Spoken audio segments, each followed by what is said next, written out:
Hi kids, Mr. Bruce here. I was up helping Mrs. Bruce in the kitchen today and I realized, oh my gosh, it's time to read The Mouse and the Motorcycle again. So let's get over here and get started.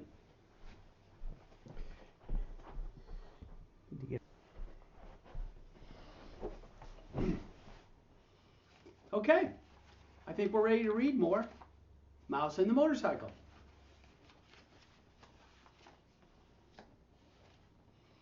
So if you remember, Ralph was trying to help Keith, who's sick, and they really needed to find an aspirin. So Ralph, because he had lost the motorcycle, he decided that he was going to find Keith an aspirin no matter how hard it was to do that. So let's see how he makes out. Chapter 11, The Search. I have to go out into the hotel, Ralph informed his relatives. I've got to help the boy. Oh no, not out in the hotel, cried Ralph's mother. Not while the housekeeper is looking for mice. If you're seen, we'll all be in danger. I'll be back before dawn, said Ralph staunchly. I must go. Don't try to stop me. See here, my boy. Aren't you being a bit dramatic? Asked Uncle Lester. Whatever do you have to go out into the hotel for? To pilfer a pill, said Ralph. An aspirin tablet. His answer was dramatic enough, even for Uncle Lester. His entire family stared at him in disbelief. Not an aspirin, not after his own father had been poisoned by one of the dread tablets. An aspirin, Ralph's mother gasped. No, Ralph, not that. Anything but that. It's the only way. Ralph stood tall and brave. The boy has a fever, and he needs an aspirin. I'm going to find him one. Oh, Ralph. His mother hid her face in her paws. But Ralph, quavered Aunt Sissy, remember your father. You can't carry an aspirin in your cheek pouches. It would poison you. How could you get one here? I'll find a way. Ralph was outwardly steadfast in his determination, but inside he wondered how he would manage to get an aspirin into room 215 if he found one. Maybe he could roll it. Ralph, stay here, pleaded his mother. You're too young. Let your Uncle Lester go. Well, now, let's talk this over, said Uncle Lester. I'm not too young, and I haven't a moment to lose. Ralph, who was really frightened by what he was about to do, also enjoyed the drama of the moment. Goodbye. I shall return before dawn. Ralph, promise me you'll be careful, pleaded his mother. Promise me you won't climb into a suitcase like your Aunt Adrian. Ralph's Aunt Adrian, who liked nice things, had climbed into a suitcase to examine a nylon stocking. Someone had closed the suitcase, and Aunt Adrian had never been seen again. It was hoped she'd been carried away to a life of luxury. Promise me, Ralph, cried his mother, but her son was already on his way out the knothole. Ralph scurried across the carpet of room 215, flattening himself, and squeezed under the door. Once out in the hall, his courage ebbed. The aspirin tablet seemed a very small thing to find in such a vast place. It would be much easier to find the motorcycle. No, thought Ralph, I must not even think about the motorcycle. Ralph began to feel pretty small himself, much smaller than he had felt during his show of bravery back in the mouse nest. Down in the lobby, a clock struck 1. There was not a moment to lose. He ran to the next room, squeezed under the door, and searched under the beds and the dresser while the 2 guests slept soundly. All he'd found was a bobby pin. He skipped to room 211 because his enemy, the little terrier, was still there, and ran on to room 209. A hurried search, frightened because of the loud and uneven snores that came from one of the beds, revealed nothing but a few pretzel crumbs, which Ralph did not have time to eat. On and on ran Ralph, down the hall, under the doors, and under the beds and dressers. There was not a single aspirin tablet to be found. In one of the rooms, he did see a penny that had rolled under a luggage rack, and he remembered his mother's wish to leave a tip for room service. But tonight, he didn't have time for pennies. He must press on and find an aspirin. A small doubt began to creep into Ralph's thoughts as he ran down the hall to the last room on the second floor. Maybe there was no aspirin. Maybe he was risking his life and the lives of his family for nothing. But Ralph pushed the thought aside. He would not let himself become discouraged. If there was no aspirin on the second floor, there had to be one someplace on the ground floor. Tonight, he was willing to brave the stairs to find it. He flattened himself and squeezed under the last door on the second floor. There was nothing under either of the beds but the things that Keith called dust mice. There was no sound but the rattle of the windows in the wind. Ralph started across the carpet towards the dresser when suddenly a light from the bedside table blinded him. He stopped, rooted to the carpet by fear, even though it was not likely that anyone was going to cut off his tail with a carving knife. He heard someone slip out of bed and utter a sound halfway between a squeal and a scream. Before Ralph knew what was happening, an ordinary drinking glass had been clapped down over him and he stood in a glass trap. By then, his eyes were adjusted to the light and he found himself facing a pair of bare feet. Looking up, he saw that the feet belonged to a young woman in a pink nightgown. "Mary Lou, wake up," she whispered to the young woman in the other bed. "Look what I've caught." "Huh?" said Mary Lou, blinking and raising up on one elbow. Her hair was done up on pink rollers. "Betty, are you out of your mind? It must be past 1 o'clock in the morning." The night was slipping by much too quickly for the trapped mouse. He was terrified and he was desperate.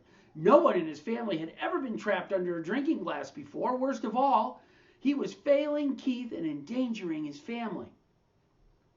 "Wake up, Mary Lou. Look," insisted Betty. "I was getting up to stop the rattle in the window and I caught a mouse."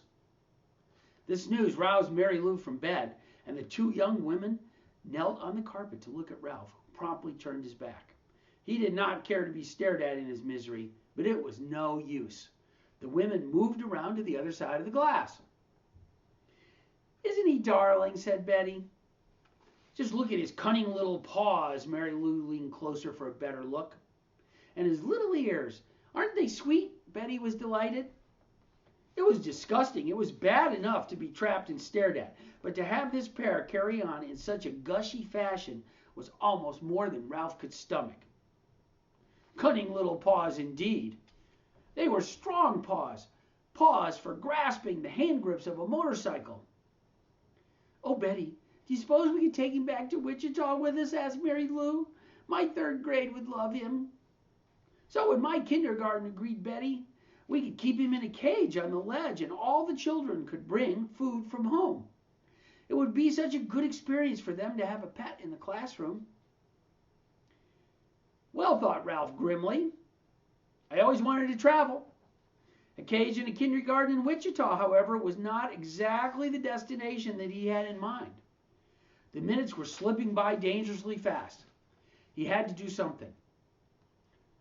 "Look," he shouted through the glass in desperation. "Let me go, let me go. There's something terribly important I have to do."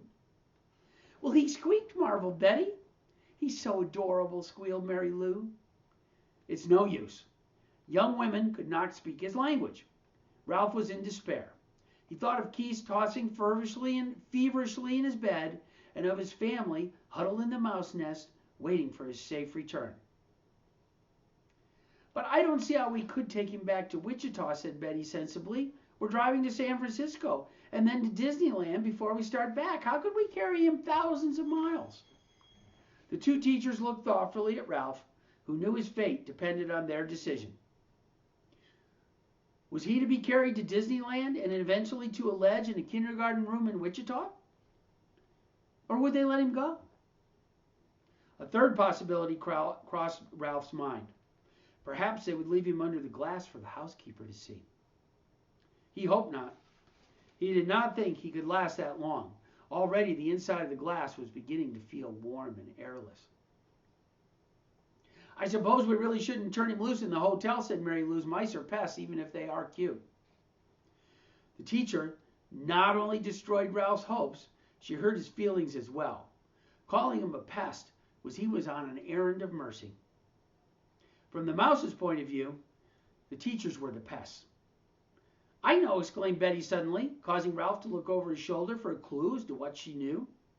I know how we can get rid of him without hurting him. The young teacher reached over to the bedside table where she picked up a picture postcard. She slid it carefully under the glass and under Ralph's feet so he was now standing on a postcard. He noticed the picture was of a giant redwood tree, the same postcard all travelers bought when they came to California. Now what are you going to do? Asked Mary Lou. Watch. Betty carefully lifted the postcard, Ralph, and the glass and walked across the room. Even though he knew it was useless, Ralph scrabbled around in his tiny prison. He was afraid she was taking him towards the wash basin. He had heard of mice being drowned by people who did not like traps. The teacher walked not to the wash basin, but to the open window. She held Ralph across the sill, removed the postcard from the glass, and gave a little jerk that shook Ralph off into the vines that grew up the side of the building. There, she said, and closed the window, leaving Ralph clinging to a vine high above the ground. Chapter 12. An Errand of Mercy.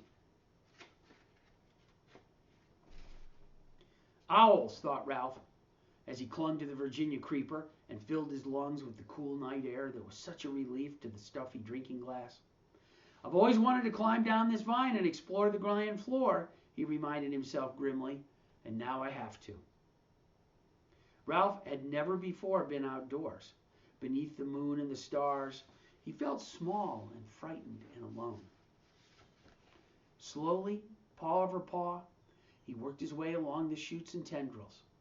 An owl, uncomfortably close in a pine tree, hooted, and Ralph huttered, shivering in the shadow of a leaf, aware that he was losing precious seconds. A night wind rattled the windows, and the owl glided off across the parking lot. Ralph inched his way down the vine. It was a long, winding route full of detours to the ground floor window, which, to Ralph's relief, was open. Upon reaching the sill, Ralph leaped to the floor of the room in which 3 young men of college age were sleeping. 2 in beds, 1 in a sleeping bag on the floor. An aspirin. I have to find an aspirin, thought Ralph, darting under the bed. He bumped into a dust mouse, which startled him, but he didn't find an aspirin. He was in such a hurry, he ran right over the man in the sleeping bag instead of taking time to go around. There, under the dresser, gleaming in a shaft of moonlight, he saw a round white pill. He went closer. Yes, it was an aspirin tablet at last. Ralph was positive it was an aspirin and not some other pill because it had the letters stamped on it. Ralph could not read the letters, but he knew they stood for an aspirin. He'd been warned about them often enough. Now, all Ralph had to do was figure out how to get the pill upstairs to room 215. Telling himself that in spite of all that had happened that night, it could not be much past 1 o'clock in the morning, Ralph half pushed and half rolled the aspirin tablet around the man in the sleeping bag and to the door. He shoved it under the door and with great difficulty squeezed himself under. The first floor carpet was thicker than and of better quality than of the second floor, so the gap was smaller. Ralph worked his way with the aspirin down the hall to the lobby, where the night clerk was asleep on the couch. The glassy eyes of a deer head mounted on the knotty pine wall seemed to stare at Ralph. So did the eye of the television set. Slowly, he moved his precious load across the lobby to the stairs, and there he stopped. How could he manage to get that aspirin up those stairs? He picked it up and tried lifting it, even though he knew he could not reach the first step with it. The night clerk tossed on the couch and made a gobbling, snorting noise. Ralph dropped the aspirin in a panic and looked wildly about for a hiding spot. With one terrified leap, he dived under the grandfather clock between the elevator and the stairs. It was immediately plain from the dust that no one ever cleaned under the clock. Ralph struggled to control a sneeze. Above him, the work of the clock began to make grinding noises. Achoo! The sneeze could not be held back. Boing! The clock struck 1, forcing Ralph to clasp his hands over his ears. How his famous ancestor, the one that ran up the clock, hickory dickory, hickory dock, stood the racket, but he did not know. Peeking out, Ralph discovered the night clerk had slept soundly through the din, so he ventured out from under the clock to continue his struggle with the aspirin tablet. Since carrying the pill up the stairs was impossible, Ralph had to find another way. The elevator? That's ridiculous. A mouse could not run an elevator. Then, quite unexpectedly, a whole plan of action popped into his mind. Ralph had genuine inspiration. First, he rolled the aspirin to a safe place behind the ashtray stand behind the elevator. Then, empty-pawed, he climbed the stairs to the second floor and ran down the hall to room 215 where he squeezed through the door. Keith was still half awake, his eyes glinting with fever under the heavy lids. "Psst," said Ralph. "I found an aspirin for you." Murmured Keith. "An aspirin tablet. I found an aspirin." "Well, where is it?" Keith was more awake now. "It's down on the first floor." "Oh," said Keith, obviously disappointed. "Now wait," said Ralph. "I can get it up here, but I've got to have some help. You have to let me take your sports car." "You're too young," mumbled Keith. I am not, and it was true that Ralph felt very much older than when he'd lost the motorcycle. "Come on, you need that aspirin, don't you?" "You already lost my motorcycle." "Oh, come on." Ralph was growing more impatient as he felt the night slipping by. "If you won't let me take the sports car, will you let me take the ambulance?" "I guess so." Keith did not feel equal to arguing with a determined mouse. He picked up his ambulance from the bedside table and set it on the floor. "Here." "One more thing," said Ralph anxiously. "Do you think you could manage to open the door for me? I know you feel terrible, but it's the last thing I'll ask, honest. And I promise I'll have the aspirin up here in no time." Keith sighed, but he slid his feet out from under the sheet and, hanging onto the bedside table, reached over and opened the door. Ralph was already seated in the white ambulance with the red cross painted on the side. Whee! Whee! Whee! He took the corner into the hall on two wheels and sped down the bare floor between the wall and the carpet until he came to room 211. Here he slowed down, and then he went, "Whee! Whee! Whee!" good and loud. This carried him, as he'd planned, to the elevator. It was a crucial moment. Now he would find out if his plan was going to work. The little dog in room 211 began to whimper and then to bark, just as Ralph had planned. In a moment, the door opened and the man stumbled out with the little terrier in his arms. "Oh, all right," he grumbled. "I'll walk you. Shut up, will you?" Ralph waited, his paws tense on the steering wheel. The man walked groggily to the closed elevator door, where he managed, in spite of the wriggling dogs in his arms, to push the button. Soon, the elevator slid open. Ralph knew his timing was important. The man entered the elevator. The dog barked. "Wee! Wee!" said Ralph, hard enough and fast enough to shoot the ambulance at a great speed across the yawning crack between the floor of the hall and the floor of the elevator before the man turned around. As the dog's owner turned, Ralph steered skillfully around his feet and parked the ambulance behind him. The man pressed the buttons, the door closed, and the elevator actually began to descend. "Do you know what you are?" the man said sleepily to the dog. "You're a nuisance, that's what you are, a four-footed, hair-covered nuisance." The dog ignored the master. "Yeah, I know you're down there," he yapped at Ralph. "If I could just get down there, I'd get you." Ralph didn't answer. He was taking no chances. He waited quietly in the ambulance until the man had carried the dog out before he drove out of the elevator. He jumped out of the ambulance, opened the rear doors, seized the precious aspirin, and boosted it inside. Slamming the doors, he ran around and jumped into the driver's seat. There was not an instant to lose. Whee! Whee! The ambulance moved towards the open elevator, but unfortunately, by this time, Ralph was out of breath. The front wheels of the ambulance caught in the crack between the floor and the lobby and stuck in the door of the elevator. The ambulance was stuck. "Oh no," thought Ralph. "Not now. I can't fail now." "Whee! Whee!" he managed to gasp. The wheels spun, but the ambulance didn't move. Ralph jumped out, put his shoulder to the rear of the vehicle, and pushed with all his strength. Nothing happened. In a moment, the man would be returning with the dog. Desperate, Ralph climbed back into the ambulance. He took a breath so deep he thought his lungs would surely burst. Whee! Whee! Whee! Made the sound hard and fast and high-pitched. The wheels spun. The ambulance moved slowly at first, and then the tires got a grip on the floor of the elevator. It shot out of the crack and across the elevator and hit the rear wall with a bump.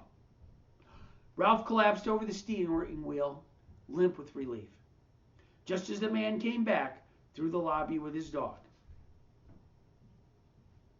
I guess some boy lost his toy ambulance, muttered the man, more awake now, as he stepped in and pressed the button. Toy, thought Ralph indignantly. This ambulance is carrying medical supplies to the sick. Boy, my foot, yapped the terrier. It's that dastardly mouse. Let me down and I'll get him. Ralph did not try to answer. He was saving all his breath now to get the ambulance across that crack one more time. The man slapped the dog lightly on the nose and said, Be quiet. I took you outside, didn't I? Fortunately, the elevator door stayed open behind the man as he walked out, so Ralph had no trouble driving the ambulance out and down the hall to room 215. The door had blown shut, but he did not care. He jumped out of the ambulance and ran around to the back where he unloaded the aspirin, shoved it under the door, and squeezed under after it.